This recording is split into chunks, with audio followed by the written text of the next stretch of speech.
한참 전입니다. 저희 집 아이들이 어렸을 때 이제 3남매거든요. 근데 아이들끼리 대화를 하는데 이런 대화를 하는 거예요. 어떤 아이가 나는 하나님이 제일 좋고 그다음에 예수님이 좋고 그다음에 성령님이 좋아. 그러는 거예요. 제가 그때 이제 신학교에서 삼위일체론을 가르치고 그랬는데 역시 우리 아이들도 삼위일체론적인 대화를 하는구나 뿌듯했던 적이 있어요. 물론 뭐 그렇게 얘기하는 것이 꼭 맞다 뭐 이런 것은 아닙니다만 우리가 믿는 기독교의 하나님은 이슬람의 알라와도 다르고 또 유대교의 야훼랑도 다른 부분이 있습니다. 그것은 성부 하나님, 성자 예수님, 성령 하나님을 우리가 믿는데 이분은 세 분의 persons, 그러니까 위격이시고 그렇지만 하나의 essence, substantia, 본질을 가지셨습니다. 물론 이해하기는 쉽지 않죠. 근데 그 하나님이 계신데 성령님이 세 번째로 좋다고 하면 제 생각에는 성령님이 약간 서운하실 것 같아요. 왜냐하면 성령님은 우리와 제일 가까이 계시는 분이시거든요. 예수님이 승천하신 후에 우리의 삶에 늘 계시며 우리 안에 계시고 내 삶에 개입하시는 분이시기 때문에 그렇습니다. 오늘 우리가 함께 나눌 교회사에서의 전통은 이 카리스마 전통인데요. 카리스마라고 하는 것은 어떤 뭐 신비한 능력, 영향력 뭐 이런 의미이지 않습니까? 근데 교회사에도 보면 이런 성령님의 역사하심을 강조하고 집중했던 큰 흐름들이 있습니다. 물론 당시에 이단으로 뭐 정죄되기도 하고 그랬지만 몬타누스주의라고 하는 것이 이 세계에 있었어요. 이 사람들이 이제 어떤 예언 사역을 한다든지 또 뭐 종말론에 관심이 많고 뭐 그랬기 때문에 약간의 문제는 있었지만 성령님에 대한 굉장히 민감한 영성을 가졌던 자들이었습니다. 또 13세기에 오면은 우리가 잘 아는 프란체스코 그로 인해서 이루어진 프란시스칸이라고 하는 교단이 있어요. 또 수도원도 있었고, 근데 그 사람들이 굉장히 정결한 삶을, 성결한 삶을 살았는데 그와 동시에 이 사람들은 성령님, 그 성령론, 그러니까 성령님의 임재에 대해서 굉장히 많이 열려 있었던 사람들입니다. 그리고 또 16세기의 제세례파, 또 20세기 들어와서는 우리가 잘 아는 오순절 운동이 있었어요. 그래서 성령 운동들이 각 곳곳에 있었고 지금도 우리가 그 LA 다운타운에 리틀 도쿄 있잖아요. 그 자리가요 엄청난 부흥운동, 아주사 부흥운동이 일어났던 곳입니다. 그래서 성령 운동이 뭐 물론 한국에서도 있었고 세계 곳곳에서 있었고 그 흐름이 지금까지도 지속되고 있어요. 저희 교회에서는 저는 정말 거의 못 본 것 같은데요. 다른 목사님들이 이제 하시는 이야기 중에 하나는 설교할 때 주무시는 성도님들 보면 좀 당황스럽다. 그러면서 이제 무슨 얘기를 하냐면은 보통 이렇게 침대에 누워서 잘 때도 이렇게 잠에 들려면 어느 정도 시간이 필요한데 이 성도님들이 진짜 어떻게 설교가 시작하자마자 그렇게 눈을 감고 주무시냐 되게 신기하다 이런 얘기도 했는데 여러분 그거 아십니까? 1600년대 17세기죠. 그때는요 미국에서 보통 설교할 때 설교를 2시간 동안 했습니다. 그리고 더 재미있는 거는 설교 시간에 조는 사람들에게 벌금을 물렸대요. 제가 오늘 왜 얘기를 드리냐면 제가 조금 딱딱한 얘기를 좀 하려고 그래요. 신학에 대한 이야기입니다. 왜냐하면 성령론에 있어서 크게 두 가지 신학적인 경향이 있고 물론 다양합니다만은 우리에게 익숙한 두 가지 경향이 있는데 그것을 설명해 드리려고 해요. 여러분 조셔도 돼요. 벌금 물을 수는 있지만은 근데 이런 겁니다. 예를 들면 우리가 저도 이제 장로교에서 자랐는데요. 장로교 신학교도 나오고 장로교를 보통 개혁주의 신학이라고 얘기해요. 그러니까 칼빈으로부터 이제 종교 개혁의 말하자면 후손들이죠. 장로교에서는 성령론을 얘기할 때 특히 이 구원과 연결시켜서 많이 얘기합니다. 그러니까 중생이라고 하죠. 중생이 뭡니까? 다시 태어나는 것, 우리가 거듭나는 것, 거기에 성령님이 역사하시고 개입하신다. 그리고 칭의, 의롭다 칭하는 것, 그러니까 justification입니다. 우리를 하나님께서 어떻게 의롭다 여기시는가. 근데 그 모든 과정 속에 성령님께서 역사하시는 그런 성령론을 얘기하고, 또 성화되는 과정, 우리가 점점 더 거룩해지고 예수님을 닮아가는 이 모든 과정에 성령님께서 어떻게 개입하시고 일하시는지, 그래서 그런 성령론이 개혁주의에 이제 강하고요. 또 개혁주의에서 중요한 것은 하나님의 말씀이에요. 솔라 스크립투라, 그러니까 성령님께서 성경을 쓰셨잖아요. 근데 성경의 저자들을 통해서 주셨는데 그냥 쓴 게 아니라 성령의 영감이, 인스피레이션이 있었죠. 그래서 성령의 역할이 성경을 쓰여지는 데 있었고, 근데 아무리 성경이 그렇게 쓰여졌다고 해도 우리가 이것을 읽을 때 그냥 우리의 의식으로만 읽거나 우리의 생각이나 지식으로 읽는 것이 아니라 성령님께서 우리의 눈을 열어주시고, 우리의 말하자면 성령님의 조명을 통해서, 일루미네이션을 통해서 우리가 하나님의 말씀으로 이거 받아들이게 됩니다. 그래서 말씀에 있어서의 성령의 역할을 개혁주의에서는 중요시합니다. 또 교회론에 있어서 성령의 역할을 중요시해요. 교회가 이제 세상의 역사를 이제 교회를 통해서 성령님께서 인도하신다는 측면과, 그리고 우리가 성례전, 그러니까 세례를 주고받거나 아니면 뭐 성찬에 참여하거나, 그때도 우리가 그냥 빵이나 잔을 먹는 게 아니라 그때 성령님께서 임재하시잖아요. 그래서 그런 교리에 있어서 성령의 역할을 장로교에서, 개혁주의에서 중요시합니다. 근데 그러다 보니까 이 개혁주의 성령론에 있어서 약간의 약점이라고 할 수 있는 것도 있는데요. 다른 교단에 비해서는 이 성령론 자체가 그렇게 활발하지가 않아요. 그러니까 개혁주의에서 나온 조직신학 책들을 보면은 성령론을 따로 다루지 않습니다. 그러니까 뭐 말씀을 다루거나 아니면 교회를 다루거나 그때 그냥 성령의 이야기가 나오지, 이 성령론이라고 하는 것을 따로 구분해서 집중해서 연구하고자 하는 것이 뭐 오순절 교단에 비하면 상대적으로는 적어요. 그리고 그러다 보니까 이제 막 기적과 또 어떤 초자연적인 일, 역사를 일으키시는 성령의 역사에 대해서 이 개혁주의에서는 물론 다 다릅니다만은 그것을 인정하지 않는 흐름도 좀 있어요. 실제로 칼빈도, 종교개혁을 일으킨 칼빈도 이 초자연적인 기적은 한시적으로 성경시대에 있었던 것이지 지금은 이 말씀이 더 드러나게 하기 위해서 그런 기적은 멈췄다라고도 얘기를 합니다. 반면에 오순절주의 성경은 조금 대조적이에요. 여기서는 기적을 굉장히 중요시하고, 초자연적인 역사를 중요시하고, 또 뭐 방언을 중요시하고, 또 뭐 예언도 하기도 하고, 뭐 이런 것을 굉장히 강조합니다. 그러면서 또한 무엇이 강조되냐면, 그렇게 하나님께서 우리 삶에 직접적으로 개입하시는 일이 많기 때문에 우리의 삶의 현실적인 문제들, 그러니까 뭐 우리가 질병에 걸렸다든지 아니면 지금 뭐 사업이 어렵다든지 가난하다든지 이럴 때 우리가 기도해서 하나님이 역사하시고 응답하시고, 그래서 직접적으로 하나님의 그런 일하시는 경험들을 굉장히 중요시 여기게 됩니다. 그러니까 이제 말하자면 우리의 크리스찬의 삶에 좀 더 생동감이 있지요. 반면에 자칫하면, 물론 오순절 교회나 신학이 다 그런 것은 아닙니다만은, 그렇게 현실적인 문제와 또 하나님의 개입을 중요시하다 보니까 자칫하면 우리의 삶에 있어서 무엇이 일어나는가, 무엇이 잘 되는가, 내가 어떻게 건강해지는가, 그러니까 어떤 성공주의나 번영주의의 위험이 이 신학 가운데는 있을 수 있어요.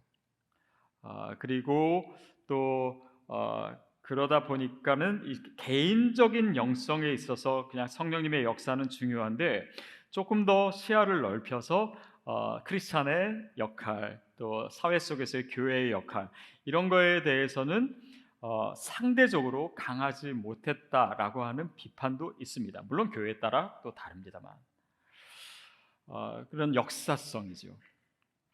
또 어떤 글에는 이렇게 얘기했어요. 이 오순절 주의는 그 단점 중에 하나는 상당히 시끄럽다는 것이다. 근데 예, 그건 물론 농담으로 한 얘기겠죠. 어쨌든 이 두 가지 신학이 이 성령론에 있어서 주를 차지합니다. 중요한 것은 이 두 가지 중에 내가 익숙한 것이 있고 또 여러분이 자라났던 교회나 전에 신앙생활했던 교회가 어느 측면에 있는가에 따라서 여러분이 익숙한 것이 다를 거예요. 근데 내가 경험하고 내가 배운 것만이 제대로 된 성령론이고 다른 쪽에서 얘기하는 것은 인정하지 않는다면 성령님이 역사하시는 풍성한 은혜를 우리 스스로 축소하는 것이 될 수가 있습니다. 여러분 성령 세례라고 하는 단어 들어보셨어요? 이 단어는 똑같은 단어인데도요 양쪽에서 얘기하는 것이 달라요. 개혁주의에서는 성령 세례는 이례적인 사건으로 보고 모든 크리스찬에게 주어지고 그래서 우리가 구원을 얻었다라고 한다는 것은 성령 세례를 받은 것이다라고 얘기하는 반면에 오순절주의에서는 이거는 구원과 상관이 없이 2차적으로 능력을 주시기 위해서 우리에게 부어지는 은혜다라고도 얘기합니다. 근데 저는 이제 저희 교회에서는 이 두 가지 의미가 다 같이 우리가 사용할 수 있다라고 생각이 들어요. 근데 문제는 이제 이런 거 갖고 좀 싸우는 사람도 있어요. 이게 맞다, 저게 맞다. 여러분 근데 성령으로 난 사람의 증거 중에 하나는요, 그런 거 갖고 싸우지 않는 겁니다. 하나님의 시각으로 보는 것이고 또 성령의 역사에 대해서 물론 우리가 더 열려 있어야 되지요. 그런데요, 중요한 것은 우리가 열려 있는 것은 중요한데요. 그렇다고 성령에 대해서 사람들이 얘기하는 모든 것을 다 수용할 필요는 없습니다. 그리고 그것이 다 옳은 것도 아니에요. 그리고 거기에는 위험성도 있습니다. 초자연적인 것들, 기적, 하나님이 행하시는 거, 우리가 기도하면 하나님 응답하시는 거, 이것은 크리스찬의 삶에 있어서 너무나 중요한 거고 꼭 있어야 됩니다. 그러나 거기에만 집중되어 있으면요, 영적인 거라고 얘기할 때 영적인 것은 곧 기적, 거기에만 초점을 맞추게 됩니다. 그러니까 예수님도 제자들을 또 사람들을 가르치실 때 너희가 표적만 구하는도다. 왜냐하면 거기에만 사람들이 집중되어 있는 나머지 정말로 깨달아야 될 더 중요한 진리를 놓치기 때문이에요. 그러다 보면 또 어떤 사람들은요, 성령의 은사, 성령의 능력, 이게 뭐예요? 성령님이 주시는 선물이잖아요. 근데 그 선물 자체만 관심이 있고 그것을 주시는 성령님, 그리고 그분과의 관계, 그분과의 동행에 대해서는 별로 무관심해요. 그것도 신앙적인 균형이 깨지는 것입니다. 또 개중에는요, 이 성령론을 강조하고 그런 영적인 은사를 강조하는 사람들 중에요, 쉽게 시한부 종말론에 빠지는 경향도 있습니다.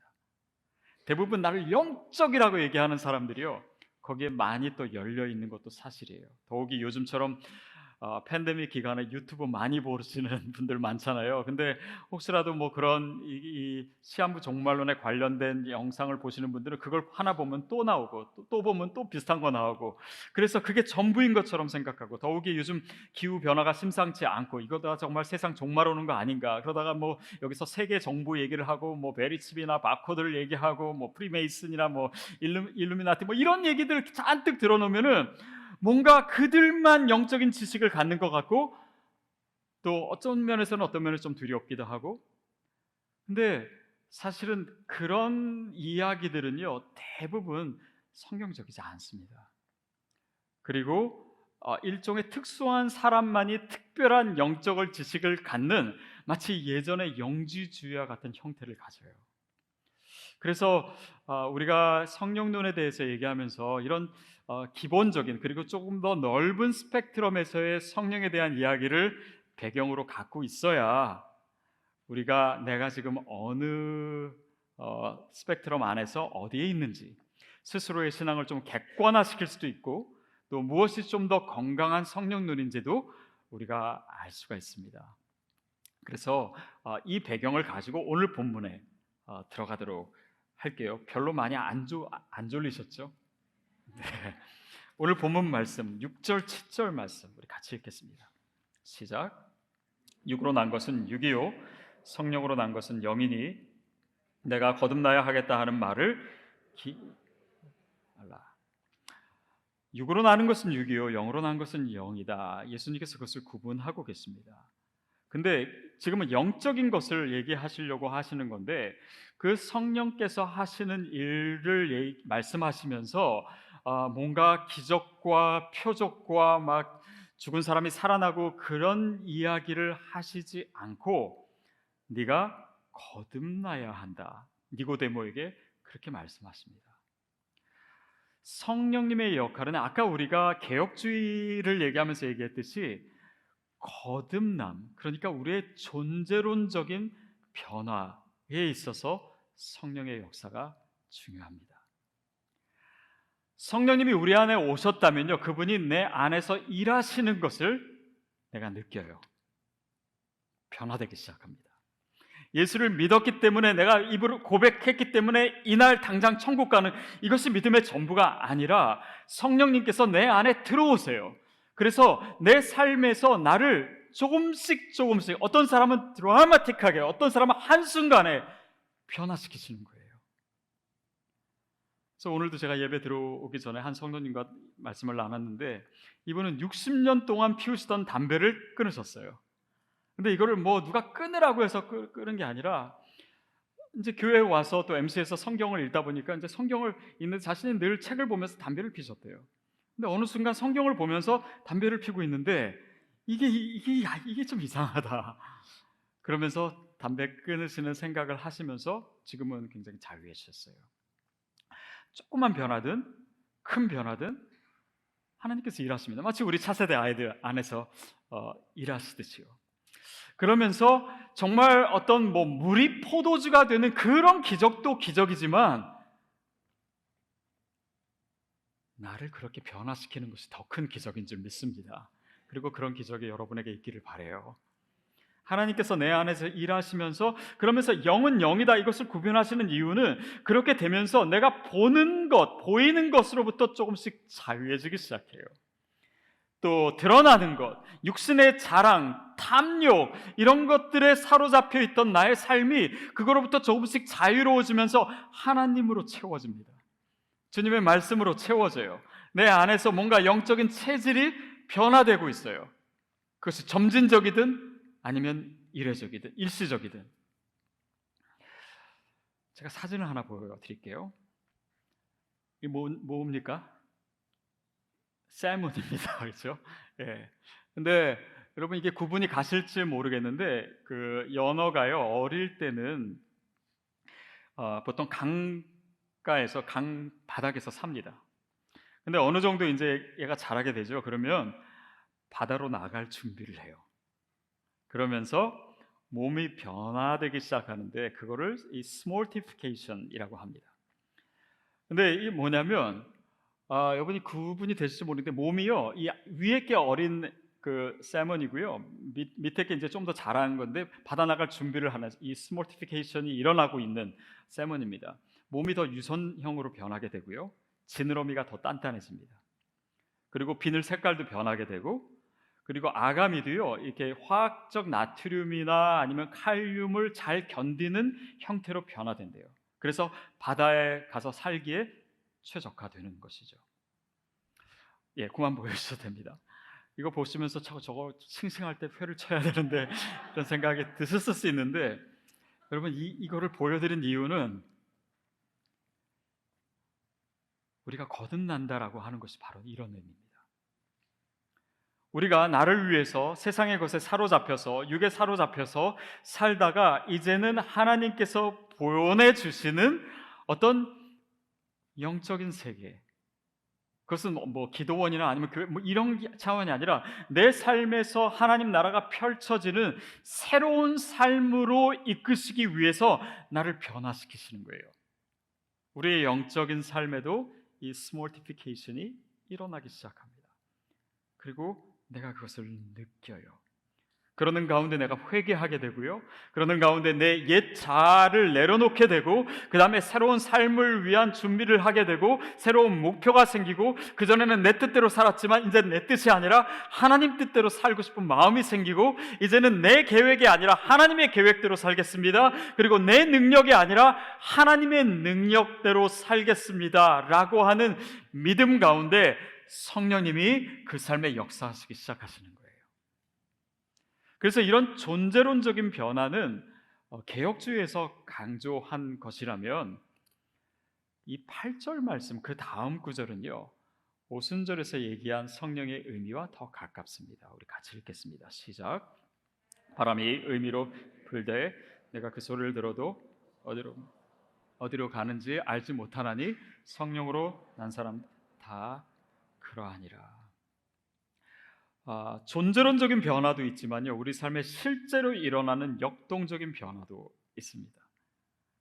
근데 예수님은 바람을 이미지로 얘기하세요. 바람이 임의로 불되 소리를 들어도, 바람은 소리를 냅니다. 그러나 바람 자체는 안 보여요. 그리고 바람이 불면 그 바람 자체는 보이지 않지만 나뭇잎이 흔들린다든지, 좀 더 세면은 뭔가 나무가 뽑힐 수도 있고, 태풍이 불기도 하고, 구름이 움직이기도 하고, 파도가 일기도 해요. 그러니까 성령으로 난 사람은 눈에 보이는 어떤 그런 기적이나 아니면 눈에 보이는 그 사람 자체보다도 그 사람의 영향력을 통해서 성령이 일하심을 우리가 알 수 있다는 거예요. 물론 큰일을 하거나 아니면 영향력이 많은 사람이라고 해서 다 성령의 사람은 아닐 것입니다. 그러나 또한 성령의 사람 가운데 그 삶을 통해서 하나님 일하시고 역사하시는 그 영향력이 있는 것 또한 분명합니다. 중요한 것은 우리가 성령의 능력을 구할 수도 있고 성령의 능력을 받을 수도 있고 그것이 나타날 수도 있는데, 그 능력 자체가 목적은 아닙니다. 능력을 내가 받는 거예요. 대단하다. 그것이 아니라 이 능력이 무엇을 위해서 쓰이는가, 이것이 하나님이 기뻐하시는 일을 위해서 쓰이는가, 그리고 그 방향 가운데 있을 때 성령님이 우리의 삶에 그분의 영향력을 나타나세요. 저는 이번 시리즈를 하면서 교회사에 나타난 여러 가지 흐름들을 보고 있지 않습니까? 근데 이 흐름들이 있다고, 이렇게 역사 속에서 이렇게 분명하게 나타났다라고 하는 것은 하나님께서 그 영향력을 엄청나게 펼치신 거거든요.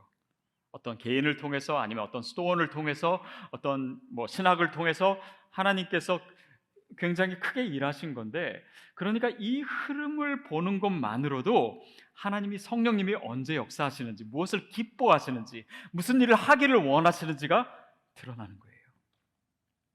묵상의 영성이라고 하는 것은 무엇입니까? 그 기도하는 것을 하나님이 원하세요. 기뻐하세요. 그 기도를 통해서 일하시고 그 기도에 응답하시기를 원하시고, 묵상 가운데 우리가 말씀을 묵상하지 않습니까? 그 말씀 자체를 하나님께서 얼마나 기뻐하시고 그것을 통해서 일하시는지를 우리가 볼 수가 있어요. 종교개혁이 어떻게 일어났습니까? 이 말씀으로의 회복이잖아요.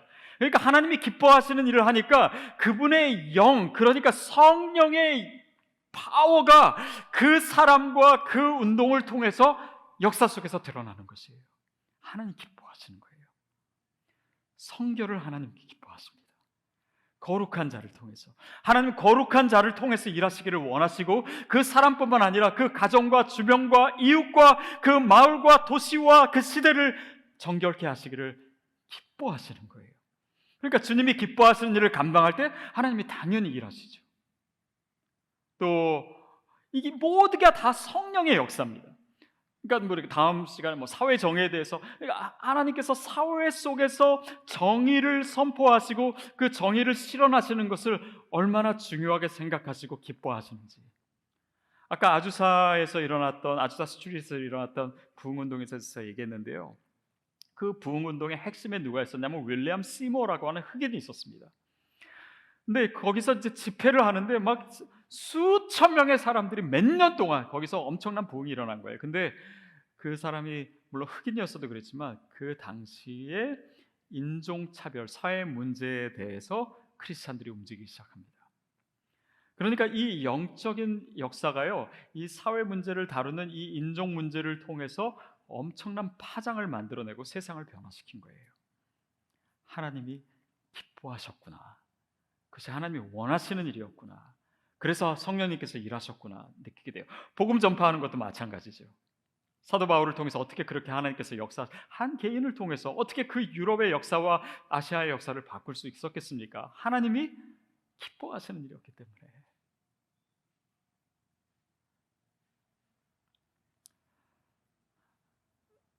오늘이 8월 1일이잖아요. 근데 내일이 제가 정말 제 일생에 큰 멘토고 스승으로 여겼던 하용조 목사님이 돌아가신 지 10주년 되는 날이에요.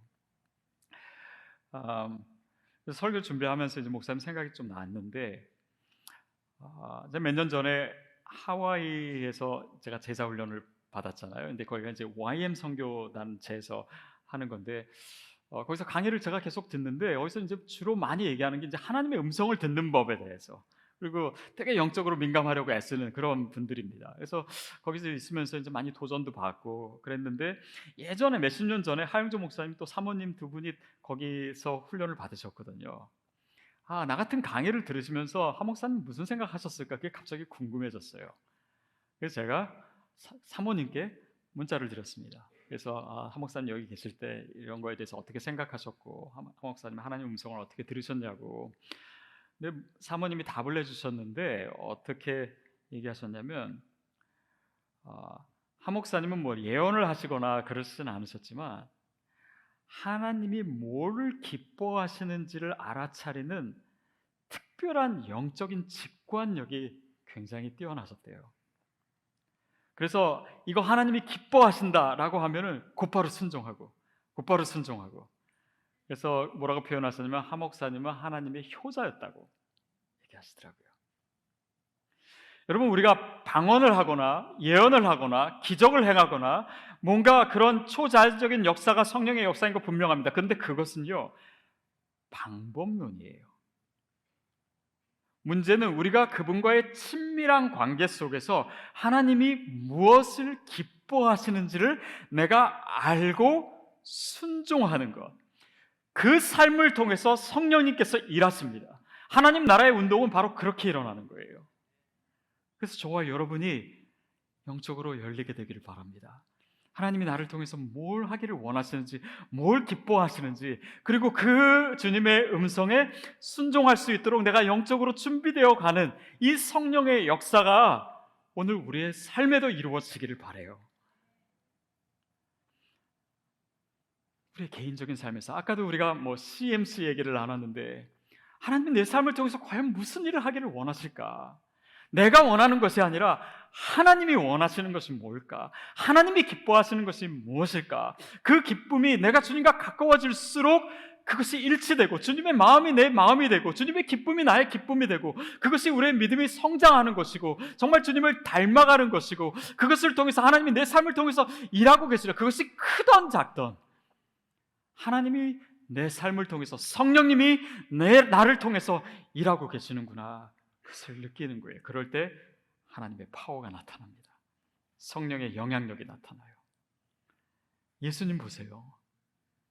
그분은 우리가 지금 얘기한 모든 것이 그분에게 다 있지 않습니까? 그분은 묵상과 성결과 복음 전파와 이런 성육신과 이 모든 것들이, 그러니까 성령님께서 그의 삶을 통해서 마음껏 일하실 수 있었고, 그 영향력을 보십시오.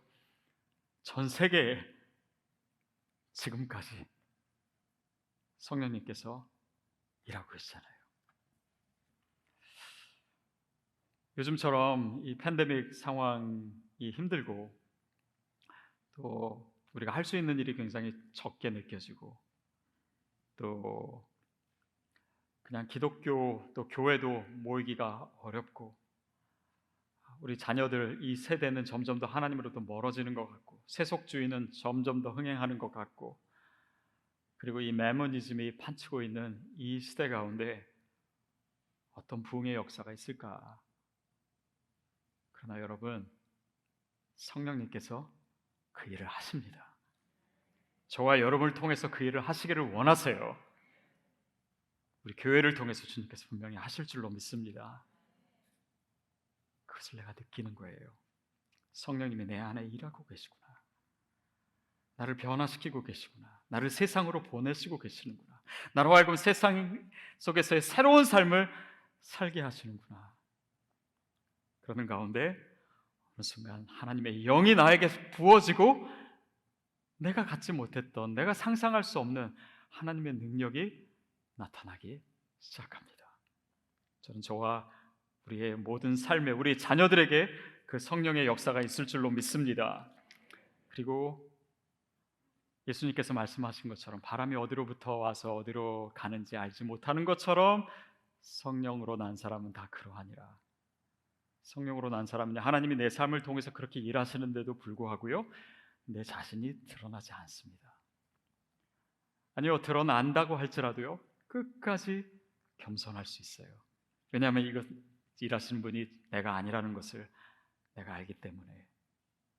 그래서 성령으로 난 사람은요, 성령의 열매와 구분되지 않습니다. 다시 말하면 그의 인격과 그의 어떤 삶에 있어서의 성숙이 성령의 역사와 같이 일어나요. 그렇지 않으면 나 자신도 시험에 들고 많은 사람들을 또 시험에 들게 해요. 저는 저와 여러분의 삶에 주님께서 얘기하신 이 성령의 바람이 불 줄로 믿습니다. 그리고 그것을 경험하십시오. 그것을 살아내십시오. 지금도 성령의 바람은 불고 있습니다. 저 바람은 그냥 불고 어떤 특정한 사람만 경험하는 것이 아니라 우리 모두가 그 바람 한가운데 있게 되기를 바랍니다. 그래서 이 어려운 시대에 하나님께서 일하시는구나, 이것을 우리 자신도 보고 우리 자녀들도 보고 믿지 않는 영혼들도 이 세상도 볼 수 있는 그 성령의 역사를, 그 바람을 우리가 기대하며 오늘 하루하루를 주님이 원하시는 모습으로 살아가기를 주님의 이름으로 축복합니다.